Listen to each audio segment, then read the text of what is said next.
Lui qui a porté lui-même nos péchés en son corps sur le bois, afin que, morts au péché, nous vivions pour la justice.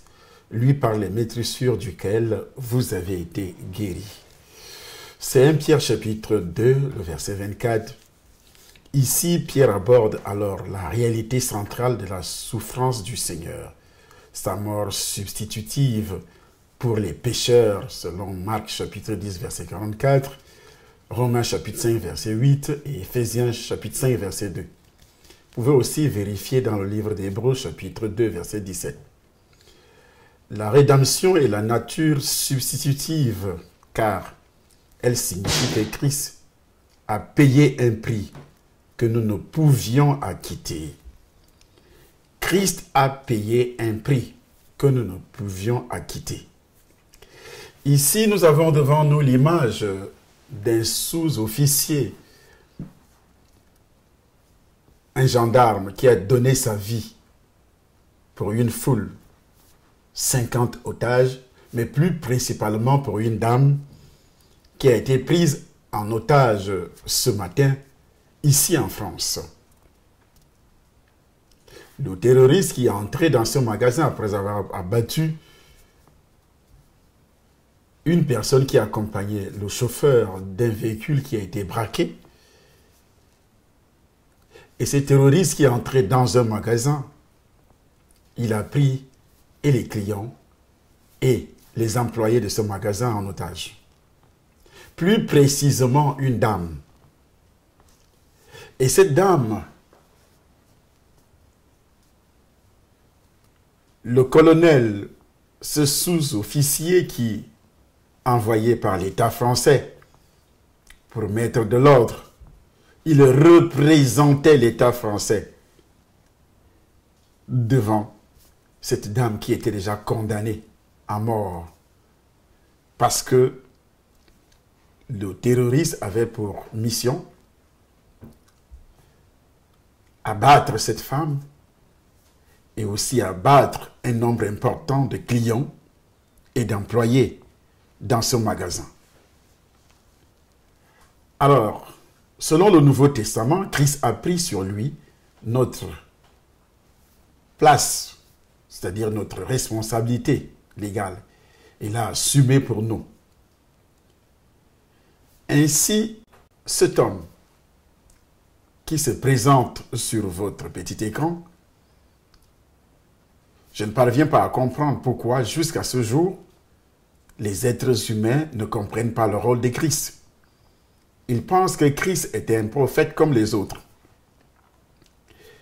Il y a des Africains qui disent qu'ils ont aussi leurs prophètes. Ils ont aussi leurs coutumes, ils ont aussi leurs conditions, ils ont aussi leurs traditions. Et que à chaque époque, Dieu envoie un prophète pour une nation. Ce qui est absolument faux, archi faux. Suivez mon regard. Nous avons devant nous une image. Une femme qui était condamnée à mort. Des clients dans le magasin qui étaient condamnés à mort.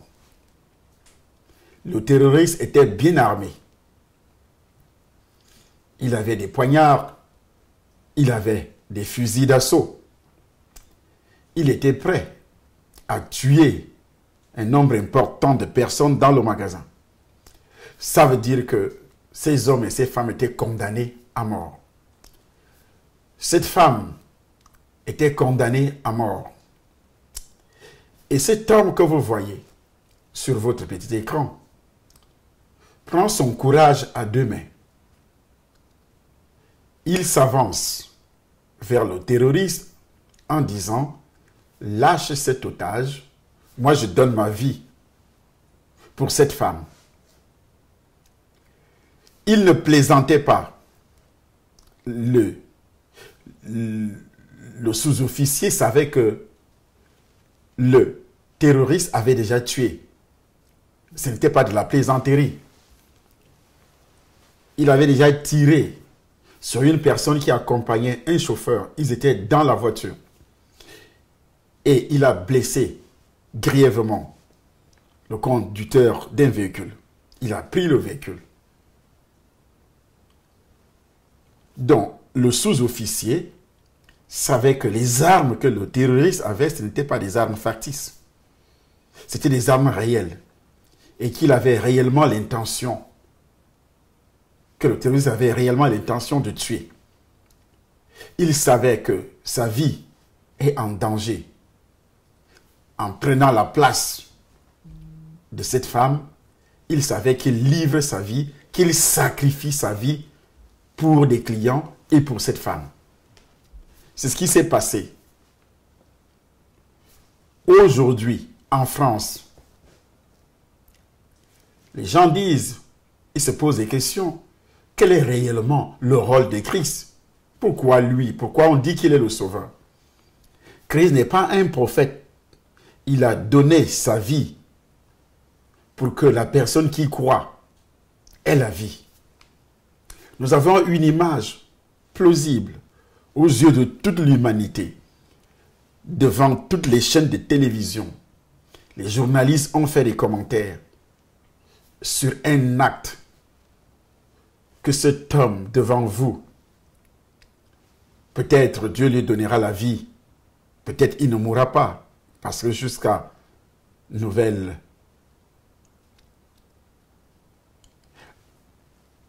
il a été dit tout à l'heure qu'il était entre la vie et la mort. Et s'il meurt, ça veut dire que réellement, il a donné sa vie parce que on a tiré sur lui. Il est à l'hôpital au moment où je suis en train de réaliser cette émission. Il est entre la vie et la mort. Ça veut dire que dans sa conscience, il savait qu'il donne sa vie. Jésus, qui est la parole de Dieu, qui a pris chair, descendait et savait qu'il donne sa vie pour les êtres humains, pour toute l'humanité. Ce n'était pas seulement pour Israël, comme Satan a réussi à faire croire à plusieurs personnes que Jésus est venu pour Israël, pour leur apporter la loi. Jésus n'est pas venu seulement pour Israël, car la Bible déclare que Dieu a tant aimé le monde, il a donné son Fils. Il n'est pas dit que Dieu a tant aimé Israël, puisque vous dites qu'il est juif, il est israélite, mais Dieu a tant aimé le monde. Dieu a commencé à préparer la descente, la descente de Dieu dans le monde. C'est pourquoi la Bible déclare dans le livre de Jean, l'évangile de Jean, la parole de Dieu s'est faite chair. Elle a habité parmi nous. Alors, si la parole de Dieu s'est faite chair, et que cette parole est descendue dans le monde, pour faire quoi dans ce monde? Parce qu'auparavant, pour que quelqu'un soit pardonné dans l'Ancien Testament, il a fallu qu'il offre un sacrifice animal, pas poulet, choisir un animal sans défaut dans ses troupeaux et offrir un sacrifice. Il confesse ses péchés en imposant les mains sur la tête de l'animal devant le sacrificateur qui va offrir cet animal en sacrifice. Et l'homme qui a péché va confesser ses péchés sur l'animal. On égorge l'animal ou bien on le lâche, il va dans le désert. C'est ce qui a été établi auparavant dans l'Ancienne Alliance. Mais tous ces animaux portaient la semence du péché originel. Parce qu'il y a d'autres qui disent que Satan passe par plusieurs personnes disant que le péché originel n'existe pas. Qu'Adam lui-même n'a jamais existé. Et s'il a existé, Dieu n'a pas créé l'univers. Dieu n'a pas créé qu'Adam. J'ai même appris que d'autres disent que Ève n'était pas la première femme d'Adam. Selon les mythologies grecques, les dieux grecs, tout ce que l'on raconte, tout ce mensonge, puisque Satan est le père du mensonge. Il dit que Ève n'était pas la première femme d'Adam.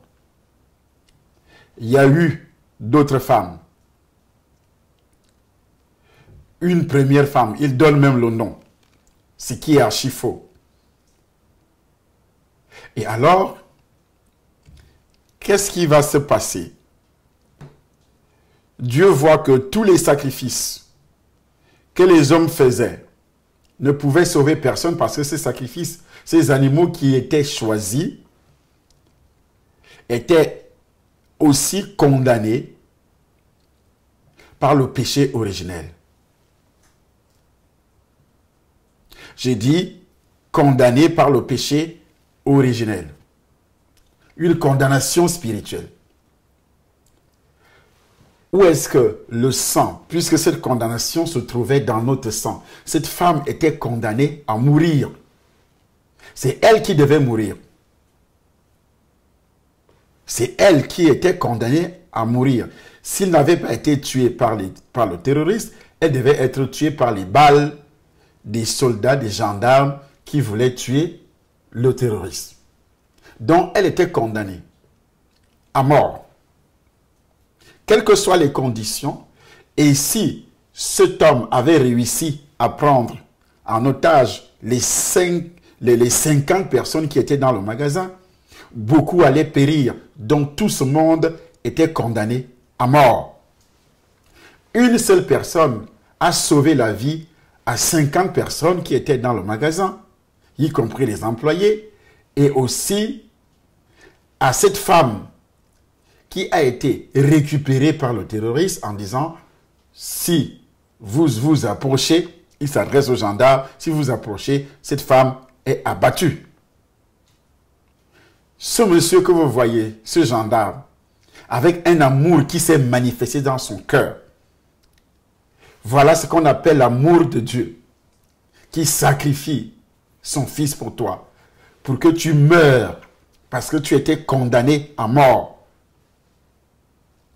Toute l'humanité était condamnée à mort. C'est ce que Satan ne veut pas. Satan ne veut pas que cette doctrine soit prêchée. Mais pourquoi vous acceptez aujourd'hui que cet homme a donné sa vie pour cette femme? Et vous n'accepteriez pas que Jésus a donné sa vie pour vous, vous-même. Ceux qui m'écoutent, ceux qui me suivent aujourd'hui. Pourquoi vous refusez que Jésus a donné sa vie pour vous? Vous pensez seulement à la mort physique, puisque la femme devait mourir physiquement. Mais elle était déjà morte spirituellement, y compris tout ce qui était dans le magasin. Ils étaient déjà morts spirituellement depuis leur naissance. Donc, l'acte de Jésus est beaucoup plus spirituel que physique. Que physique. Et la Bible, qui est la parole de Dieu, précise que Jésus-Christ, qui a donc donné sa vie pour toute l'humanité,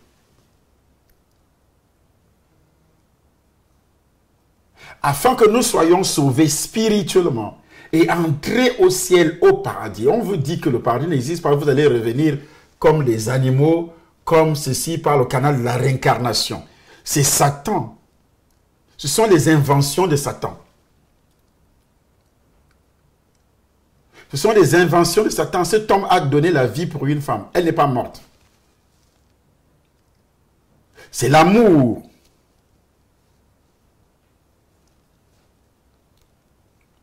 L'amour.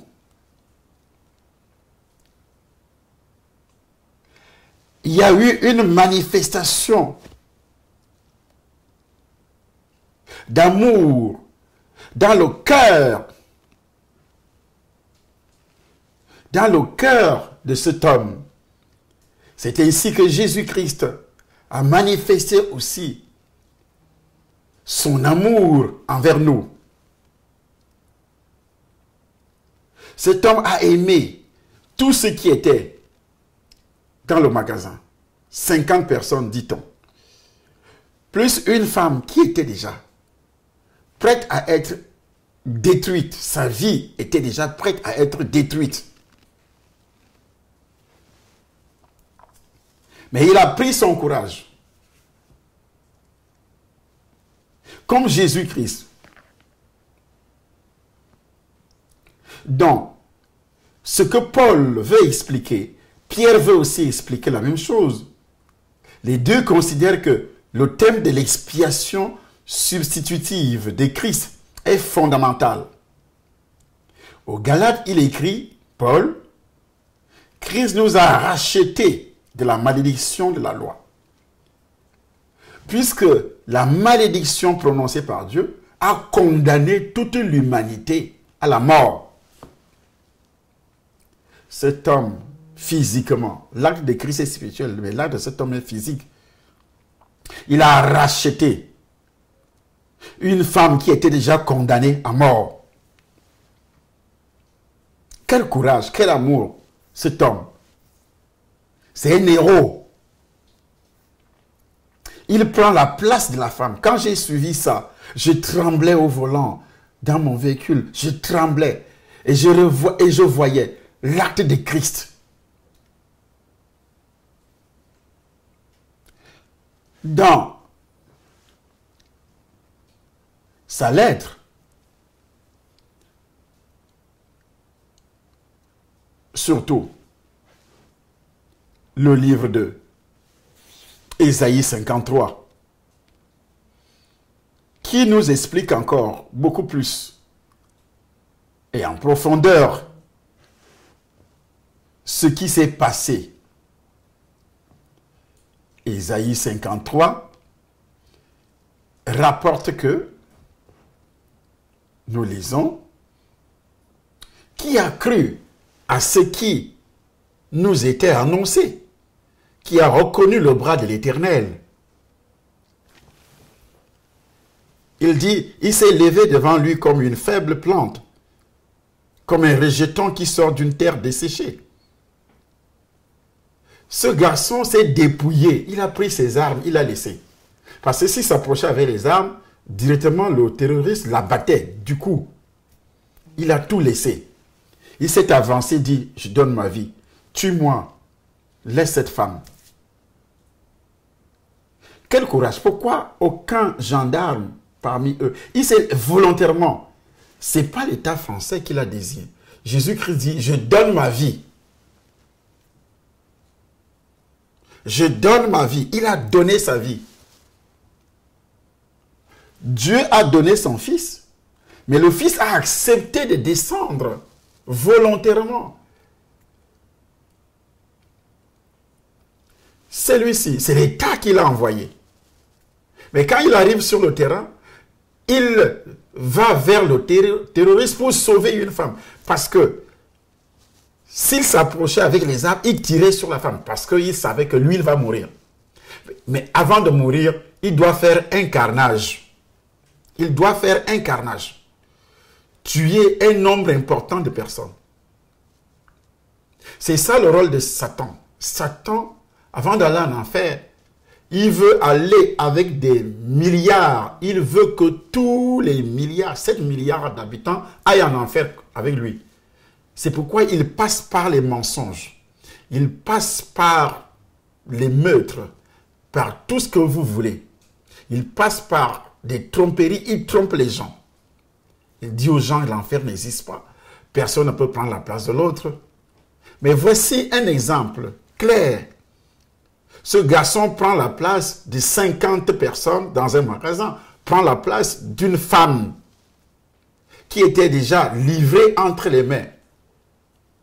Et la femme elle n'avait plus de force. Elle pouvait faire quoi? Toi, tu peux faire quoi devant Satan? Dans cette malédiction, toi, tu peux faire quoi? Aucun homme ne peut se libérer de lui-même. Ce n'est pas la loi. La Bible disait tout à l'heure que Christ nous a rachetés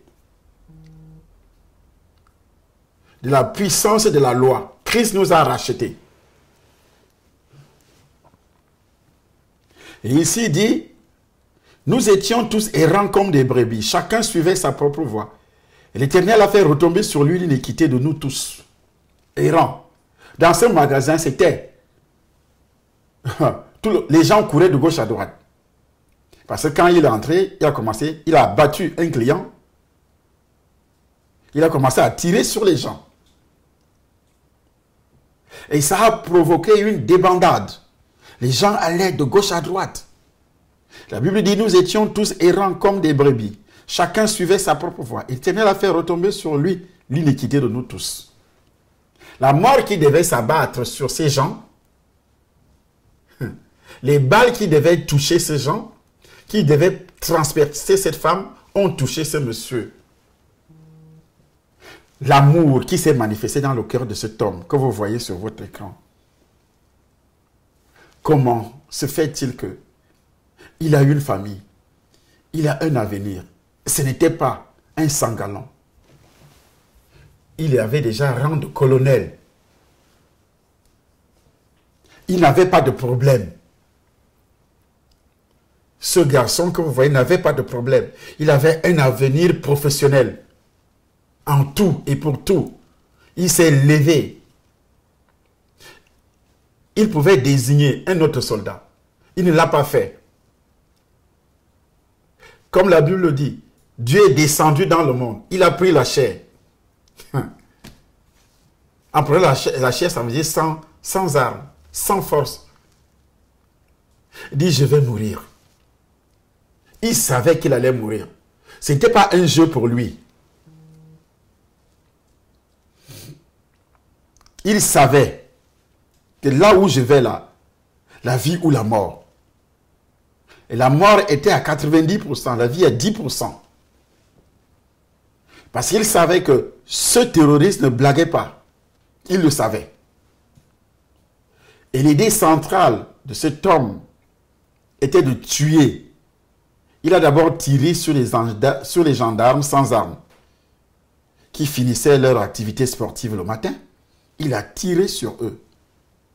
Ça veut dire que ces sous-officiers savaient que c'est eux les hommes qui portent des tenues qui étaient recherchés par le terroriste. Il le savait. Il était conscient sur les actes qu'il était en train de poser. Il savait qu'il était en train de donner sa vie. De donner sa vie. Quel amour! Quel amour cet homme! Au XXIe siècle, est-ce qu'on peut encore rencontrer un tel amour dans le cœur d'un être humain? Peut-on encore rencontrer? Je ne pouvais pas l'imaginer. Même les chrétiens qui se disent chrétiens nés de nouveau, tu vois la mort et tu dis, je prends la place de cet homme, je prends la place de cette femme. C'est rare. C'est rare. Mais lui, devant nous, il a fait ça. Pour sauver 50 personnes, plus une femme. Parce que le terroriste était prêt de tout casser, de tout briser, de détruire, de brûler même ce magasin avec lui à l'intérieur. Ça, c'est l'objectif de Satan. C'est ce que Satan veut pour toute l'humanité. Satan veut brûler toute l'humanité. C'est pourquoi il allume des guerres. Il entre dans les cœurs des gens. La cruauté. Pour envoyer tout le monde en enfer. En enfer. Comment voulez-vous? Vous voulez qu'on vous raconte des bêtises? Voici un exemple. Les autres prophètes ont amené la loi. C'est des prophètes de Dieu, bien sûr. Mais ils ont eu la loi. Mais il y a un qui portait une mission. Une mission pour nous sauver, comme cet homme a sauvé 50 personnes. Il a sauvé. Ce ne sont pas les armes. Toute l'armée française pouvait descendre dans le magasin. Mais ce garçon qui était terroriste pouvait exterminer beaucoup de personnes. Avant de mourir. C'était ça son objectif. Mais grâce à ce sacrifice, c'est le mot, sacrifice, cet homme, ce monsieur, ce sous-officier, il a donné sa vie comme un sacrifice pour sauver. Un sacrifice pour sauver. Pour libérer, pour délivrer. Pour que nous soyons délivrés de la malédiction, de la condamnation éternelle. Il a fallu que un homme, Jésus-Christ homme, fasse un sacrifice de son corps. C'est une action spirituelle qui n'est pas visible à l'œil nu. Nous étions tous errants comme des brebis. Chacun suivait sa propre voie. Et l'Éternel a fait retomber sur lui l'iniquité de nous tous. Il a été maltraité, opprimé. Il n'a point ouvert la bouche. Semblable à un agneau qu'on mène à la boucherie. Comme cet homme, ce sous-officier, a une brebis muette devant ceux qui l'attendent. Il n'a point ouvert la bouche. Il est arrivé devant le terroriste, les mains vides. Il a donné sa vie. Il a été enlevé par l'angoisse et le châtiment. Et parmi ceux de sa génération qui a cru qu'il était retranché de la terre des vivants et frappé pour les péchés de mon peuple. Il a été frappé. Lui, ce sous-officier. Ce ne sont pas les 50 personnes qui ont été frappées. Il les a sauvées par ce sacrifice.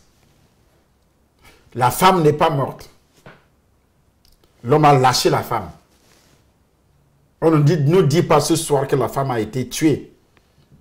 La femme qui était maintenue otage. Dès qu'il s'est présenté, il a laissé la femme. Il a pris ce monsieur. Il a sacrifié son corps.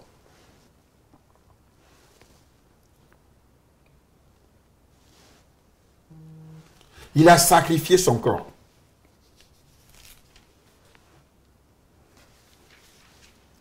Il a donné sa vie. Pierre décrit le sacrifice de Christ en faveur des croyants. Le sacrifice de cet homme en faveur des 50 personnes, en faveur de la femme.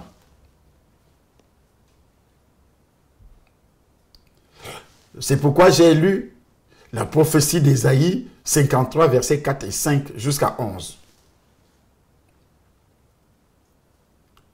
Lui-même, il s'est sacrifié lui-même dans la lettre d'Ésaïe.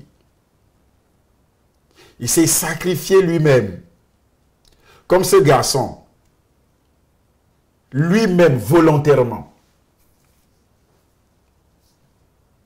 Ça souligne, lui-même souligne avec insistance que c'est volontairement, de son plein gré, que le Fils de Dieu, Jean chapitre 10, verset 15, 17, 18, est mort et qu'il a été le seul sacrifice vraiment efficace pour les péchés de tous ceux qui croiraient.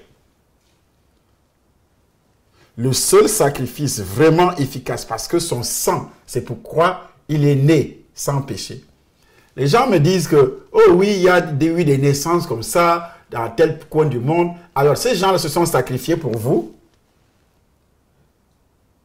On vous dit qu'ils se sont sacrifiés pour vous. Que Dieu les a envoyés pour se sacrifier pour vous. Et que tous vos péchés, que si vous les acceptez, le fait seulement d'accepter, Satan ne veut pas que vous puissiez accepter que Jésus est mort pour vous. Parce que si vous acceptez, vos péchés seront pardonnés. Et Satan vous amène à raisonner. Pardon. Satan vous amène à raisonner. C'est comme cette femme. Lorsque le gendarme, le sous-officier s'est présenté, on pouvait dire à la femme, va. Il y a quelqu'un qui a payé pour ta vie. La femme allait dire, non, mais c'est trop facile. Non, vous racontez des bêtises. Moi, je suis là. C'est ce que vous faites. Acceptez Jésus comme votre sauveur. Il s'est présenté, il dit, si vous dites tout simplement que voici, il a pris ma place. Il s'est substitué. Il a pris ma place. Dès que la femme a entendu que tu peux partir, elle a couru. Elle n'a plus regardé derrière que qu'est-ce qui va arriver à ce gendarme pour sauver sa vie. Mais Satan vous maintient sur place. Il vous dit, mais c'est des histoires que l'on vous raconte, c'est des bêtises. C'est des bêtises. Oh, c'est une vérité. Là, vous avez un exemple palpable entre vos mains. Ce qui s'est passé en France aujourd'hui. Aujourd'hui, cet homme que vous voyez donne sa vie. Donne sa vie. C'est pourquoi, en lisant Jean, l'évangile de Jean, chapitre 10, comme la Bible le dit, à partir du verset 15, c'est très important que de lire la parole de Dieu si vous croyez que c'est la parole de Dieu. Jean chapitre 10, à partir du verset 15, où il est dit, « Comme le Père me connaît, et comme je connais le Père, je donne ma vie pour mes brebis. J'ai encore d'autres brebis qui ne sont pas de cette bergerie. Celles-là, il faut que je les amène. Elles entendront ma voix et il y aura un seul troupeau. » Il parle du monde. Il dit, ces brebis qui sont dans le monde ne sont pas encore dans le troupeau parce qu'il est venu pour Israël. Et alors il ajoute, ces brebis ne sont pas dans le monde entier, qui ne sont pas de cette bergerie. Celles-là, il faut que je les amène. Elles entendront ma voix. Il y aura un seul troupeau, un seul berger. Le Père m'aime parce que je donne ma vie afin de la reprendre. Personne ne me l'ôte, mais je la donne de moi-même. J'ai le pouvoir de la donner et j'ai le pouvoir de la reprendre. Tel est l'ordre que j'ai reçu de mon Père. Donc, il était libre. Il a reçu l'ordre. Si Jésus avait refusé spirituellement le monde perdu, parce qu'on ne pouvait pas trouver le sang, un sang pur ailleurs. Un sang pur ailleurs. Les gens disent, oh oui, il y a tel qui est né comme ça dans le monde et il n'avait pas de père. Ce sont les démons. Ce n'était pas le Saint-Esprit parce que le Saint-Esprit, c'est Jésus qui délivre, qui vous délivre du péché originel pour que le Saint-Esprit puisse avoir accès dans votre corps. Alors cela, on me dit aujourd'hui que oui, il y a un tel prophète qui est né comme ça, tel qui est né comme ça, dans tel ou tel pays, en Afrique, en Inde, quelque part. Ça, c'est l'action des démons. Moi, j'ai vu des démons qui ont fait des enfants avec des femmes. Il y a des anges déchus qui sont descendus du ciel, qui ont fait des enfants sur la terre, avec les hommes, avec les femmes, pardon. Ce n'était pas le Saint-Esprit. La Bible dit que ce sont les anges déchus. Et vous allez me dire quoi?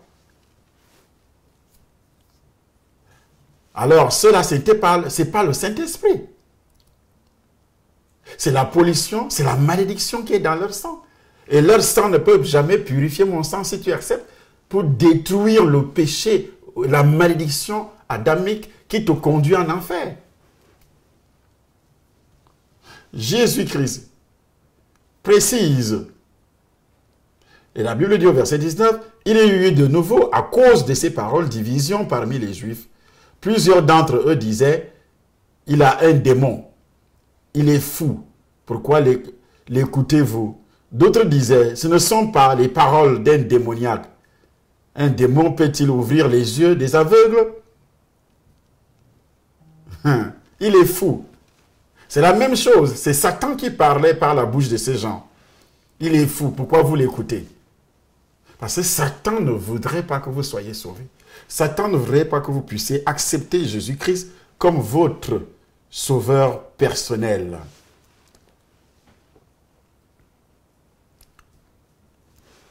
C'est ça le grand problème de tout l'univers. La Bible dit, c'est lui qui, comme Pierre, a l'intelligence des Écritures juives et aussi est familier avec les sacrifices du temple, est à même de comprendre la notion de mort substitutive et le sens de l'offrande complète et définitive de Christ pour le péché. De quel péché s'agit-il? Ce n'est pas seulement ton péché que tu commets aujourd'hui, mais le péché adamique, d'abord, héréditaire pour tes parents et le tien personnellement. C'est à cause de ça que Christ est descendu.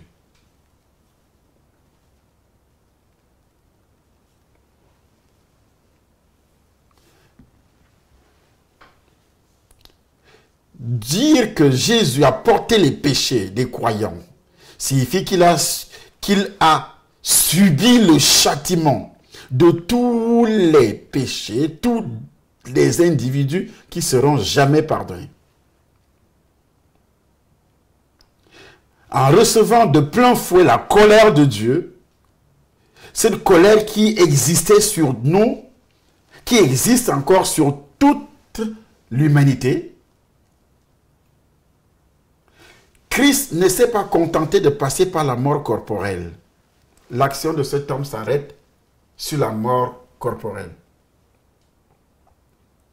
Le sous-officier.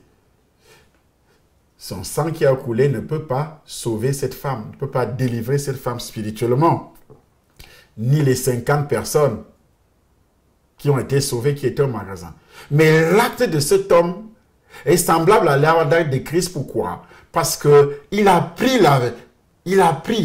la place de cette femme, la place des autres. Il a reçu des balles. Il est entre la vie et la mort. Si Dieu ne fait pas grâce pour qu'il ne meure pas, je prie pour qu'il ne meure pas. Je prie. Ça dépend de Dieu lui-même. Dieu peut dire, tu t'en vas, tu t'es sacrifié pour les gens, tu t'en vas. Ou bien Dieu lui donne la vie. Mais pour moi, dans ma chair, à cause de cet acte louable, un acte courageux, qu'est-ce que moi je peux donner à cet homme après avoir fait ça, sauver des vies? Tout ce que je peux dire, c'est de s'adresser à Dieu. Que aie pitié de cet homme. Aie pitié de sa famille. Aie pitié de sa famille. Aie pitié de son âme. Quel amour il a manifesté, un amour jamais vu. Du jamais vu. Seulement Christ qui a posé un acte pareil. Moi, je vais mourir. Laisse cette femme partir. Je vais mourir à sa place. Il s'est avancé courageusement, sachant que dans quelques secondes seulement, il y a des baffles qui vont transpercer sa peau, sa poitrine et autres. Il le savait. Quel amour qui s'est manifesté dans le cœur de cet homme aujourd'hui, 23 mars. Quel amour. Quel amour. En recevant de plein fouet la colère de Dieu, il a reçu de plein fouet la colère du terroriste qui a tiré sur lui avec rage. Christ aussi, c'est pourquoi la Bible précise, c'est lui qui croit au Fils à la vie éternelle. C'est lui qui ne croit point, la colère de Dieu demeure. Ça veut dire que tu es né avec ça. Et quand tu acceptes Jésus comme ton sauveur, la colère qui s'est abattue sur Christ il y a de cela 2000 ans ne va plus te toucher, te quitte. Parce que cette colère, Christ avait déjà payé. Comme cette dame, cet homme a payé, est-ce que la dame est morte? Non. Non. Est-ce que les 50 personnes sont mortes? Non. Ils sont sortis du magasin. Parce que ce monsieur a payé.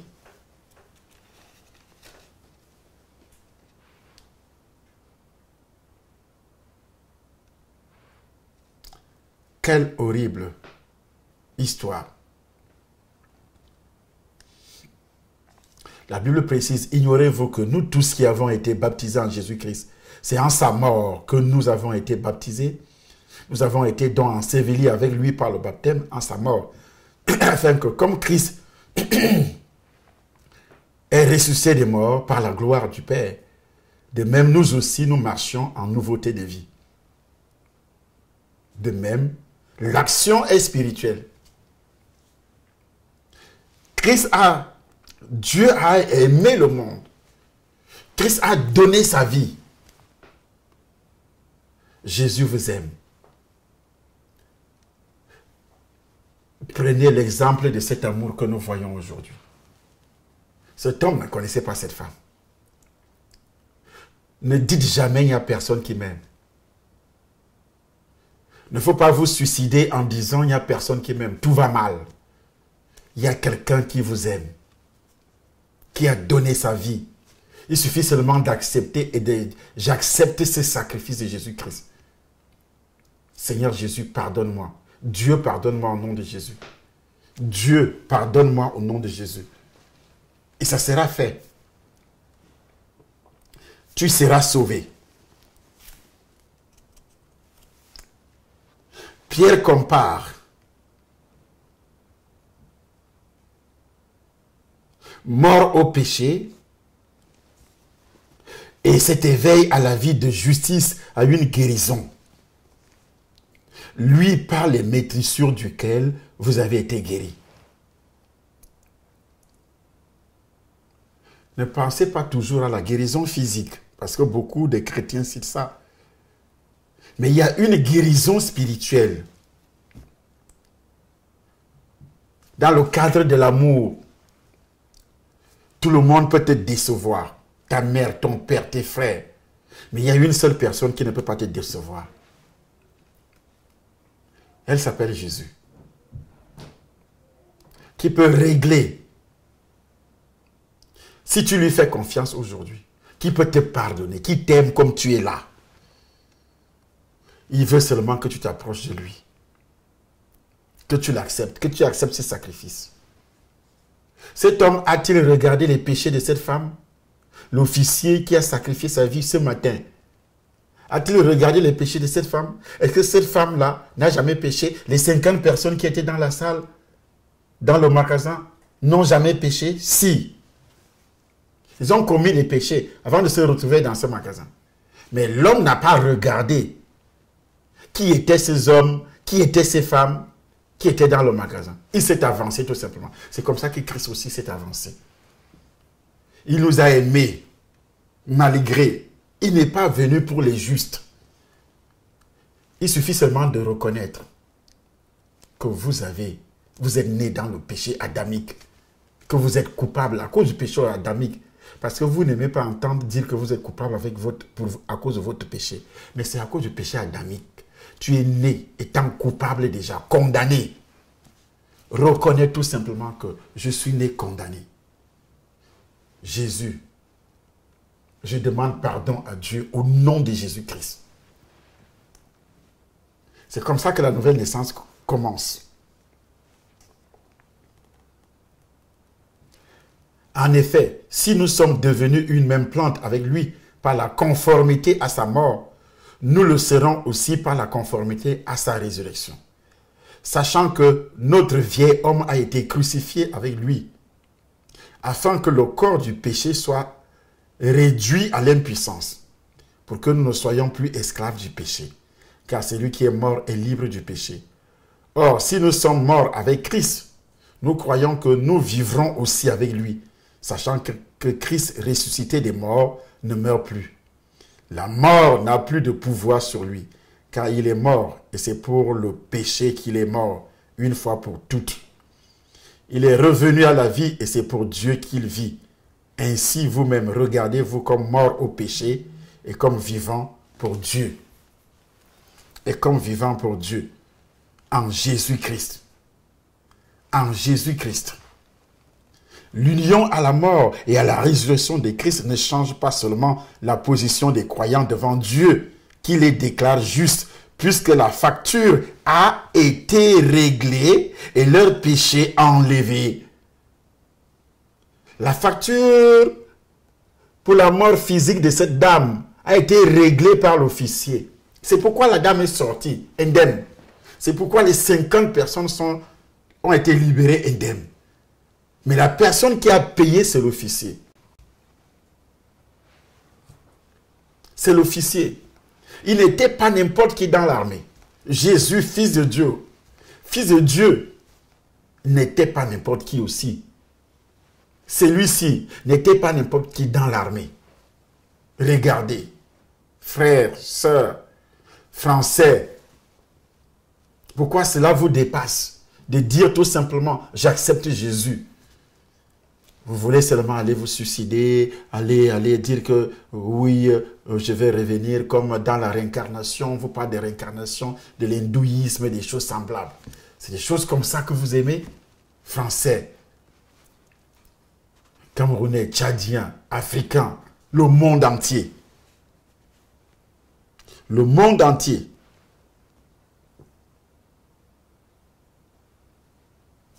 horrible. La mort. Habituellement, ce mot est employé pour désigner le fait de mourir physiquement, comme ce qui s'est passé aujourd'hui. De plus, il n'apparaît qu'ici dans le Nouveau Testament, la mort spirituelle. C'est un mot qui signifie être séparé, partir, être manquant, cesser d'exister. Être séparé de Dieu. La mort spirituelle. Donc toute l'humanité est séparée de Dieu. C'est pourquoi il y a des guerres, il y a des troubles. Dieu, séparé de Dieu. Christ est mort pour que les croyants soient dissociés du châtiment, du péché, afin que celui-ci ne puisse jamais les condamner. Parce que le péché adamique a amené le châtiment, la séparation, le registre où étaient consignés leurs péchés, le doigt accusateur de la culpabilité portant vers l'enfer. Ces deux choses ont été clouées à la croix. Par qui? Par Jésus-Christ. Colossiens chapitre 2, versets 12 à 14. Vous pouvez lire. Jésus a acquitté leur dette dans sa totalité. Dans ce sens, tous les chrétiens nés de nouveau sont libérés du châtiment du péché, qui est l'enfer, et de sa puissance tyrannique, et rendus capables de vivre pour la justice, de vivre pour Dieu, rendus capables de recevoir le Saint-Esprit, la puissance du Saint-Esprit dans leur corps. Leur corps devient donc automatiquement le temple du Saint-Esprit. Gloire à Jésus-Christ. Par ses maîtressures, nous sommes guéris. Qu'est-ce que ça veut dire? Il a reçu des coups. Comme cet homme a reçu des coups de pistolet qui ont transpercé sa peau. Par ses blessures, la femme et les 50 personnes dans le magasin ont été libérées. Pourquoi vous niez aujourd'hui? On vous dit que personne ne peut payer. Ce sont les satanistes dans vos cercles mystiques. Personne ne peut payer pour la loi du karma. Dit personne ne peut payer pour les péchés de l'autre. Menteur. Voici un homme qui a payé pour la mort d'une femme de 50 personnes également qui étaient dans le magasin. Et il a payé. C'est un acte physique qui se concrétise aussi spirituellement. Ce que Christ a fait est spirituel, physique et spirituel. C'est pourquoi Satan se débrouille à vous dire que Christ n'a jamais existé, le ciel, machin truc, ceci n'a jamais existé, le paradis n'a jamais existé, ceci n'a jamais existé, n'importe quoi. C'est le père du mensonge qui parle par la bouche des scientifiques, qui font croire aux ignorants que le monde a évolué, l'homme était d'abord un singe, il a évolué, n'importe quoi. Quelle est la preuve? Montrez-moi la preuve. Une petite preuve comme ça. Ou bien ils ont essayé de faire les recherches archéologiques, machin truc, comme ils le disent.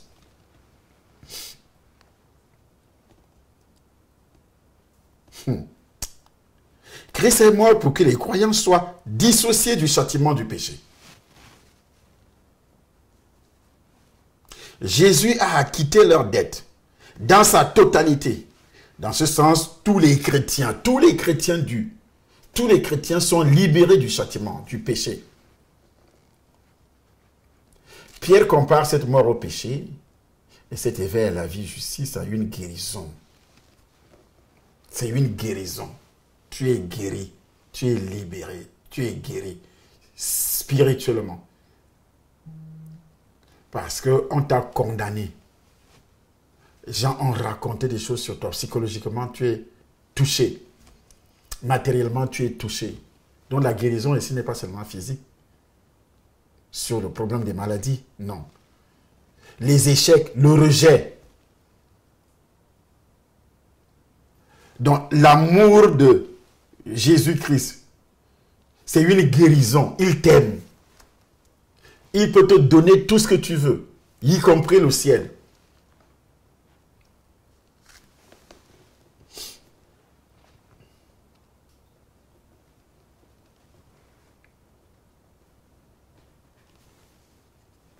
y compris le ciel.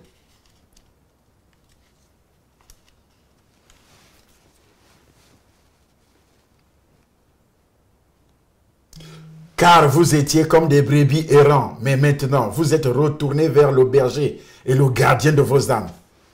1 Pierre chapitre 2 verset 25.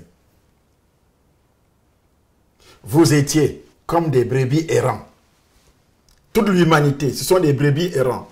D'autres entrent dans telle secte, fétiche, coutume, tradition, religion. Moi j'appartiens à telle religion. Aucune religion dans le monde ne peut vous sauver. Aucune religion. Aucun prophète dans le monde ne peut vous sauver. Je ne dis pas qu'ils ne sont pas des prophètes de Dieu. C'est des prophètes de Dieu. Mais le rôle de sauveur dans toute l'existence du monde, c'est seulement Jésus-Christ. C'est pourquoi la Bible précise, Actes chapitre 4, verset 12, verset 11 à 12. Il n'y a de salut en aucun autre. Le salut ici, c'est quoi? C'est être sauvé. Il n'y a de salut en aucun autre. Au verset 11, il est dit, verset 10 d'abord, sachez-le tous et que tout le monde, et que tout le peuple d'Israël le sache. Sachez-le tous, le monde entier, et que tout le peuple d'Israël le sache. C'est par le nom de Jésus-Christ de Nazareth que vous avez crucifié et que Dieu a ressuscité des morts. C'est par lui que cet homme se présente en pleine santé devant vous. Jésus est la pierre rejetée par vous qui bâtissez et qui est devenue la principale de l'angle. Il n'y a de salut en aucun autre, car il n'y a sous le ciel aucun autre nom qui était donné parmi les hommes par lequel nous devions être sauvés. Il n'y a de salut en aucun autre. Les disciples étaient convaincus que la délivrance du péché originel, des malédictions originelles et de la colère de Dieu était ce dont les êtres humains avaient le plus besoin. Et ils prêchaient que Jésus était le seul à pouvoir répondre à ce besoin.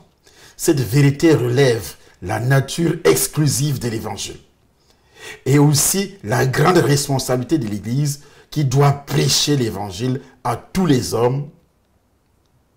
S'il existait d'autres moyens d'être sauvé, l'Église pourrait être à l'aise.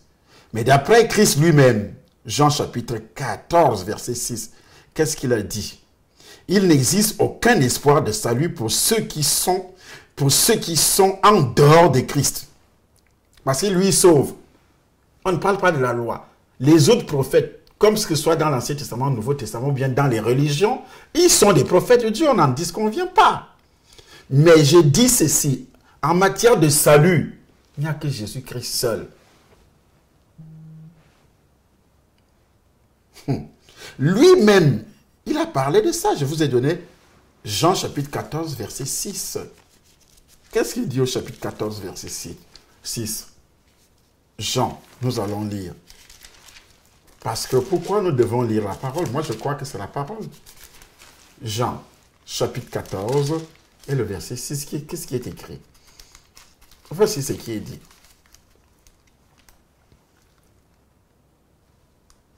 Jésus lui dit, « Je suis le chemin, la vérité et la vie. Nul ne vient au Père que par moi. » Je suis le chemin, la vérité et la vie. Nul ne vient au Père que par moi. Nul. Je suis le chemin, la vérité et la vie. Nul ne vient au Père que par moi. Quelle parole? Que par qui? Par Jésus. Il n'existe aucun espoir de salut pour ceux qui sont en dehors de Christ. Tite 1 Timothée chapitre 2 verset 5 à 6. 1 Timothée chapitre 2 verset 5 à 6. Il faudrait lire avec moi. On lit beaucoup la parole de Dieu.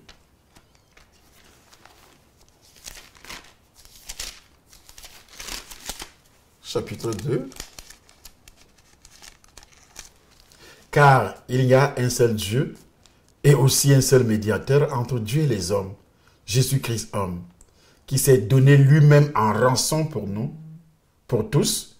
C'est là le témoignage rendu en son propre temps et pour lequel j'ai été établi prédicateur et apôtre. Rendu en son propre temps. Qu'est-ce que ça veut dire? Il y a des gens qui ont pris ça. Ils disent que, oui, Jésus disait que c'est au temps où il était sur la terre, dont il est venu pour les Hébreux, ce qu'il voulait dire. Menteur. Lisez toute la Bible. Vous mentez comme votre père Satan. Je suis le chemin, la vérité et la vie. Nul ne vient aucun père que par moi. Il s'adressait seulement aux Juifs. Dieu a tant aimé le monde. Il a donné son Fils afin que c'est lui qui croit. Les Juifs sont dans le monde entier. Le monde entier, c'est les Juifs ou bien c'est Israël. Le monde entier. C'est lui qui croit au Fils à la vie éternelle. C'est lui qui ne croit pas. La colère de Dieu demeure sur lui. Il n'y a de salut en aucun autre. Car il n'y a sous le ciel aucun autre nom. Sous le ciel, dans toute l'humanité, aucun autre nom qui était donné parmi les hommes. Des imposteurs qui viennent dire, moi je suis le prophète que Dieu a donné, si vous ne passez pas par moi, vous ne serez jamais sauvés. Menteur. Il y a un qui s'est levé, soi-disant Kakou Philippe en Côte d'Ivoire. Il est déjà le sauveur, c'est lui le sauveur actuel, tout le monde doit être sauvé par lui.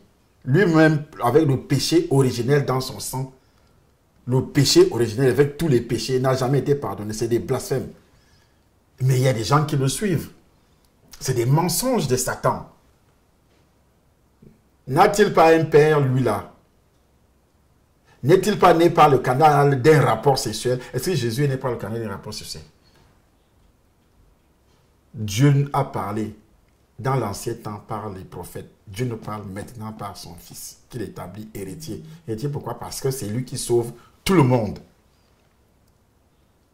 Donc pour être sauvé, au préalable, reconnais que tu as le péché originel. Tu es né avec ça. Et qu'il te faut un sauveur. Ce qu'il te faut aujourd'hui, c'est un sauveur et non une religion. Et non une religion. C'est un sauveur qu'il te faut et non une religion. On n'a pas besoin de la religion, on a besoin d'un sauveur. Et après, lorsqu'on est né de nouveau, on reconnaît, on confesse sa foi que Jésus m'a délivré du péché originel aujourd'hui. Tu commences aussi à confesser tes propres péchés à toi. Pendant que tu es en train de naître de nouveau, à demander pardon, tu dois identifier premièrement l'existence du péché originel dans ta vie. Tu commences aussi à identifier les coutumes, les traditions, comme les Africains disent que oui, nous, on doit rester, les Blancs sont venus avec la Bible pour nous dominer.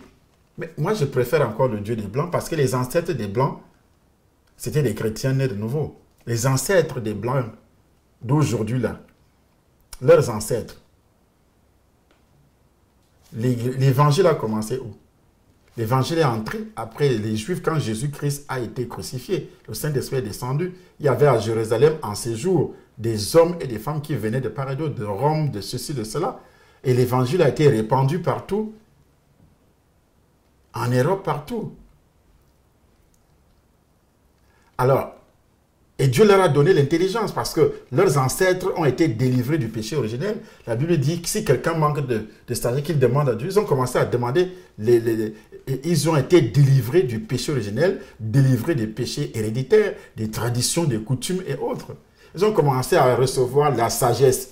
Et quand ils arrivent chez nous avec leur sagesse, ils vous disent laissez les traditions, les coutumes démoniaques que vous faites là. Eux, avec leur sagesse, ils ont commencé à développer leur pays. Avec leur sagesse. Alors pourquoi vos coutumes? Ils disent, oui, nos coutumes, on avait ceci, on avait... Qu'est-ce que l'Afrique avait? Rien. Rien, l'Afrique n'avait rien. Que ces coutumes-là. Alors, est-ce que ça a donc pu développer? Regardez les images des derniers siècles en Europe. Mais aujourd'hui, j'ai posé la question, alors dit, oui, on avait aussi un développement, une civilisation qui nous a amené quoi? Qui nous a donné quoi? Pour se communiquer avant, on avait les tam-tams. Eux, avec leur sagesse, ils ont eu la pensée, la sagesse de créer le téléphone. De créer l'avion. Nos avions étaient des avions de sorcellerie. Je dis des avions de sorcellerie, des balais qui se transforment dans la nuit en avion Boeing 747. Des balais là, dans la sorcellerie. C'est ce que vous voulez. On doit retourner dans nos origines qui sont des origines de sorcellerie. Accepter, disait Jésus c'est... ils ont amené Jésus pour nous dépouiller, pour vous dépouiller que vous avez quoi? Le pétrole qui est sur la terre là, c'est le blanc qui vient t'expliquer que voici, il y a le pétrole ici. On peut extraire ça, transformer ça, ou bien faire ceci. C'est le blanc qui fabrique la voiture, même qui consomme le pétrole. Toi, avec ta sagesse de sorcellerie, qu'est-ce que tu as pu faire alors? Qu'est-ce que tes ancêtres ont pu faire? Depuis des millénaires. Ils ont existé depuis des millénaires, avant la colonisation. Maintenant, on accuse la colonisation, que c'est la colonisation qui est responsable. Mais on avait quoi avant la colonisation? Vous nous dites, vous nous faites comprendre que, vous faites comprendre à toute l'humanité qu'on avait des cultures, on avait une civilisation. Mais cette civilisation, oui, c'est les Blancs qui sont venus détruire. Donc, ils vous dépassent en sagesse. Donc, s'ils vous dépassent en sagesse, donc leur sagesse est la meilleure. Donc, leur Dieu est le vrai. Parce que les dieux que les Africains ont adorés jusqu'alors n'ont pas pu leur donner la sagesse.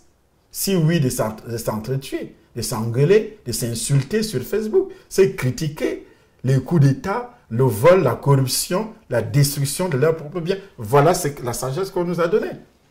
Nos traditions nous ont donné. Tu as des mots de tête, on dit sorcellerie. Sorcellerie a fait ça. Avec ta paresse. Tu préfères accuser les gens au lieu de reconnaître que je suis paresseux. Tu accuses les gens autour de toi. C'est elle qui a fait ça. Si je ne progresse pas, c'est elle. Et pourtant, tu dors tous les jours. Et c'est cette même mentalité. On entre avec ça dans l'église. On ne travaille pas. On ne travaille pas. On cherche seulement des prophètes qui vont transformer notre vie. Qui vont transformer la vie avec une seule parole prophétique et ta vie sera transformée. C'est le mensonge. Eux, ils ont la culture de travailler, l'amour. Mais chez nous, c'est la haine. Dès que tu achètes une petite paire de chaussures, tu construis une petite maison, ton propre frère t'envoûte, détruit ce que tu fais. C'est pas vrai? Pourquoi nos pays ne prospèrent pas? Pourquoi nos pays ne prospèrent pas? Pourquoi même avec le peu que les Blancs nous donnent?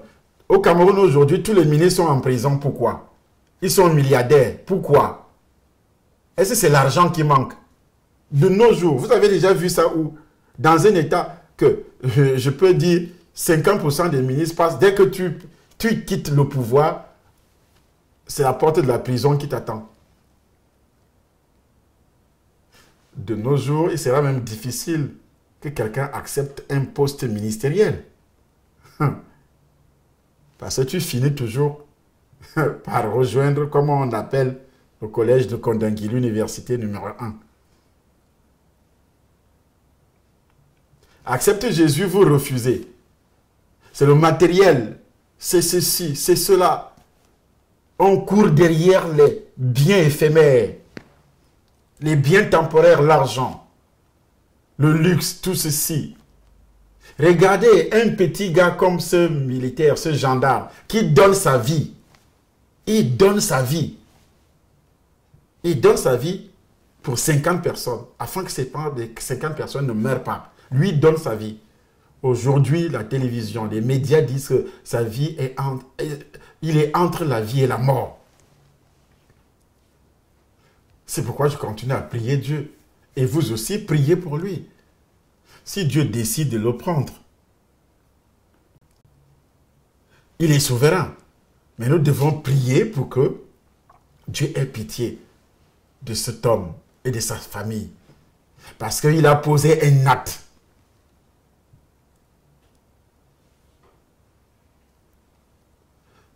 La Bible dit, après avoir entendu ces discours, ils ont eu le cœur vivement touché. Ils ont dit à Pierre, oh frère, que ferons-nous? Peut-être il y a des gens qui disent, frère qui parle, qu'est-ce que nous allons faire? Je vous ai déjà dit, mettez-vous à genoux, vous commencez à prier. Vous dites, Seigneur Jésus, je t'invite dans mon cœur. C'est la seule façon d'être sauvé. Même si tu avais déjà reçu le baptême, tu es dans une religion quelconque. Mets-toi à genoux maintenant. Au moment où je suis en train de te parler, tu dis, j'ai été touché. La Bible dit, après avoir entendu ces discours, ils ont eu les cœurs vivement touchés. Ils ont dit à Pierre, aux autres disciples, hommes frères, que ferons-nous? Et Pierre a dit, repentez-vous. Et moi aussi, je vous dis, la repentance, c'est la reconnaissance, l'identification. L'orgueil précède la chute. Ceux qui restent orgueilleux, ah, moi, je ne peux pas faire ça, tu iras en enfer. Même si Satan te trompe par le canal de ce que tu lis, les trucs que tu lis, tu es scientifique, tu es intelligent, tu es ceci, tu es diplômé. Mais la sagesse de Dieu est plus grande, plus puissante que tout ce que tu as. Et c'est sa grande sagesse, comme il le dit dans le livre de 2 Corinthiens, 1 Corinthiens, au chapitre 2. Il le dit. Puisque le monde avec sa sagesse n'a pas connu la sagesse de Dieu. Cependant, c'est une sagesse que nous prêchons parmi les parfaits. Sagesse qui n'est pas de ce siècle, ni des chefs de ce siècle qui vont être anéantis. Nous prêchons la sagesse de Dieu, mystérieuse et cachée, que Dieu, avant des siècles, avait destinée pour notre gloire. Sagesse qu'aucun des chefs de ces siècles n'a connue. Car s'ils l'eussent connue, ils n'auraient pas crucifié le Seigneur de gloire. Mais comme il est écrit, ce sont des choses que l'œil n'a point vues, que l'oreille n'a point entendues, et qui ne sont point montées au cœur de l'homme. Des choses que Dieu a préparées pour ceux qui l'aiment. Dieu nous les a révélées par l'Esprit. Car l'Esprit sonde tout, même les profondeurs de Dieu. Lequel des hommes, en effet, connaît les choses de l'homme, si ce n'est l'Esprit de l'homme qui est en lui?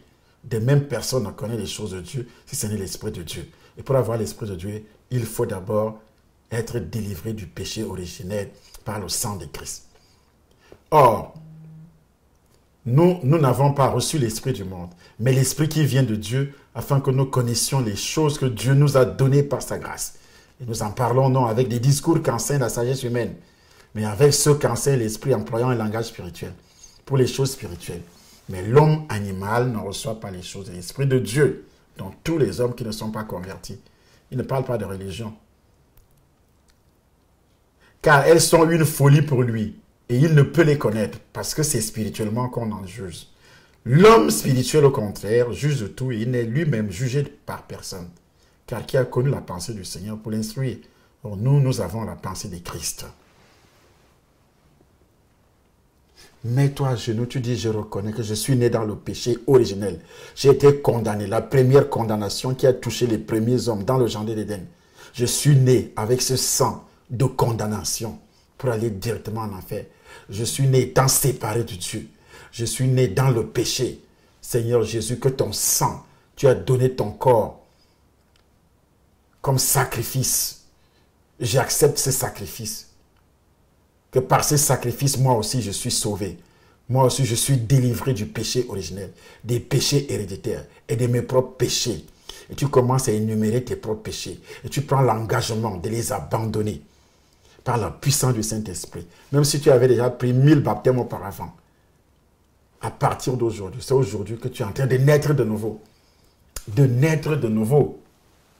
La Bible dit, quiconque invoquera le nom du Seigneur sera sauvé. Déjà dans le livre de Romains chapitre 10 à partir du verset 8, que dit-elle donc? La parole est près de toi, dans ta bouche et dans ton cœur. C'est la parole de la foi que nous prêchons. Si tu confesses de ta bouche le Seigneur Jésus, si tu crois dans ton cœur que Dieu l'a ressuscité des morts, tu seras sauvé. Tu seras sauvé. Car c'est en confessant de la bouche qu'on parvient au salut, et c'est en croyant du cœur qu'on est justifié. Qu'on est justifié. Confesser le Seigneur, la confession la plus ancienne de l'Église, néo-testamentaire, n'était pas Jésus est sauveur, non. Mais Jésus est Seigneur. Il faut qu'il soit ton Seigneur dans tous les domaines. Il peut être ton Seigneur, ton Sauveur, et ne pas être aussi ton Seigneur. C'est deux choses différentes. Mais il y a des gens qui disent que Jésus est mon Sauveur, dont Jésus n'a jamais été son Seigneur. Lorsqu'il est ton sauveur, il doit d'abord être ton sauveur et après devienne ton Seigneur en obéissant à la parole. C'est pourquoi, après avoir fait cette prière, tu commences à suivre les enseignements tous les jours. Les enseignements. Il devient ton Seigneur lorsque tu vas commencer à mettre la parole qui est enseignée en pratique. Jésus est sauveur. Mais il devient ton Seigneur lorsque tu vas commencer à obéir. C'est ce qui est indiqué.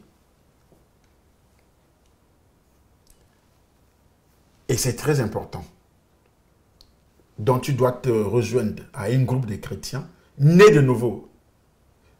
Il faut appeler le numéro qui est là. Parce qu'il y a de fausses églises, entre guillemets, dites de réveil, qui ne connaissent même pas ce qu'on appelle nouvelle naissance. Ni donner des détails sur le système de la nouvelle naissance. Comment on parvient à la nouvelle naissance. Il y a même des pasteurs qui ne connaissent pas. Donc eux-mêmes ne sont même pas nés de nouveau. Mais ils prêchent comme Apollos. Apollos dans la Bible prêchait. Appelez, vous aviez reçu le Seigneur par cet évangile. Vous aviez reçu le Seigneur. Vous avez droit d'appeler sur ce numéro. Et dire, voici, je veux connaître. Et c'est important. Très important. Vous continuez à persévérer sur cette chaîne YouTube, Temple des Nations. Il y a des vidéos qui arrivent. Il faut vous abonner. Vous cliquez sur le mot abonner, sur le petit onglet qui est au bas de votre vidéo. Il faut s'abonner. À chaque fois qu'il y a une nouvelle vidéo, vous avez aussi l'avertissement qu'il y a une nouvelle vidéo. Vous commencez à suivre les enseignements tous les jours. Cela est très important pour vous. Il y a une vidéo numéro 2 qui va suivre après celle-ci, qui continue à donner des enseignements. Je dois donner des enseignements. Quel type d'enseignement? Parce que la Bible dit, ceux qui acceptaient sa parole furent baptisés, ils persévéraient dans l'enseignement des apôtres. Dans la fraction du pain et les prières. On va commencer à prier sur vous. Même si vous êtes dans un pays, suivez cette chaîne-là. On va commencer à prier sur vous. Venez tous les jours, prendre les vidéos, suivre les vidéos. On va commencer à prier sur vous, à persévérer. On va vous enseigner. Même si vous habitez dans n'importe quel pays, vous devenez mon enfant spirituel parce que je vous ai conduit au Seigneur. Par la puissance du Saint-Esprit de Dieu, au nom puissant du Seigneur Jésus-Christ Nazareth. Que la grâce de Dieu soit sur toi, au nom de Jésus-Christ. Sachez que, au niveau du Temple des Nations, tant qu'il y a des travaux sur notre adresse Domon, il n'y a pas de réunion là-bas. Il y a de nouvelles réunions, une nouvelle salle. Vous allez voir l'adresse au bas de cette vidéo. Donc, à la fin de ce mois, il y a donc un séminaire. Il faut venir au séminaire. Et chaque dimanche, il y a culte pour ceux qui sont à Paris. Regardez l'adresse qui est au bas de votre vidéo. Que la puissance du Saint-Esprit soit sur vous, au nom puissant du Seigneur Jésus-Christ. Amen.